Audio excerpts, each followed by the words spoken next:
Gente, agora eu vou começar a fazer o meu Zec.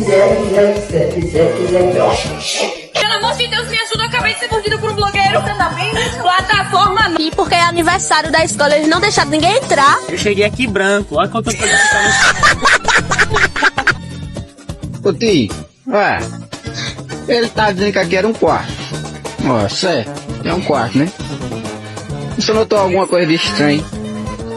Cadê a porta?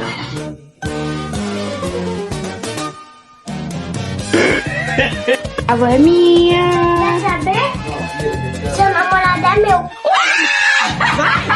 Tá querendo comer coxinha, mas você só tem pão e frango em casa? Vem comigo que eu vou te ensinar. Fica uma delícia. Leite. Você me ama? Você Deixa eu passar. me ama? Você me ama? Você me ama? Já tá.